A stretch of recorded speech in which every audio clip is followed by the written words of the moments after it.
മമ്മൂട്ടിയുടെ വാമ്പയർ വിൽക്കുന്നത് പ്രാപ്പടെ സംവിധായകൻ. മമ്മൂട്ടി വാമ്പയറായി എത്തുന്ന ചിത്രം സംവിധാനം ചെയ്യുന്നത് കൃഷ്ണേന്ദു കലേഷ് എന്ന യുവ സംവിധായകനായിരിക്കുമെന്ന് അറിയുന്നു. 2021 മികച്ച നവാഗത സംവിധായകനുള്ള സംസ്ഥാന ചലച്ചിത്ര പുരസ്കാരം നേടിയതാണ് കൃഷ്ണേന്ദു കലേഷ്. രാജേഷ് മാധവനായിരുന്നു പ്രാപ്പടയിൽ നായകൻ.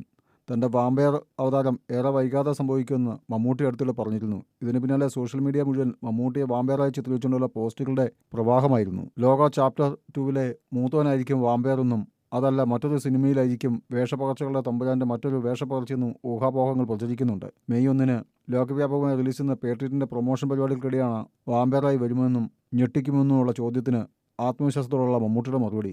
മെഗാ വാമ്പയറിനെക്കുറിച്ചുള്ള ചർച്ചകളും പ്രതീക്ഷകളും വീണ്ടും സജീവമായിട്ടുണ്ട്. പിന്നാലെ സോഷ്യൽ മീഡിയ മുഴുവൻ മമ്മൂട്ടിയെ വാമ്പയറായി ചിത്രീകരിച്ചുകൊണ്ടുള്ള പോസ്റ്റുകളുടെ പ്രവാഹമായിരുന്നു. ലോക ചാപ്റ്റർ 2 മൂത്തവനായിരിക്കും വാമ്പയറെന്നും അതല്ല മറ്റൊരു സിനിമയിലായിരിക്കും വേഷപ്പകർച്ചകളുടെ തമ്പുരാന്റെ മറ്റൊരു വേഷപ്പകർച്ചയെന്നും ഊഹാപോഹങ്ങൾ പ്രചരിക്കുന്നുണ്ട്. മെയ് 1 ലോകവ്യാപകമായി റിലീസ് ചെയ്യുന്ന പേട്രിയറ്റിന്റെ പ്രൊമോഷൻ പരിപാടികൾക്കിടെയാണ് വാമ്പയറായി വരുമെന്നും ഞെട്ടിക്കുമെന്നുമുള്ള ചോദ്യത്തിന് ആത്മവിശ്വാസത്തോടുള്ള മമ്മൂട്ടിയുടെ മറുപടി. മെഗാ വാമ്പയറിനെക്കുറിച്ചുള്ള ചർച്ചകളും പ്രതീക്ഷകളും വീണ്ടും സജീവമായിട്ടുണ്ട്.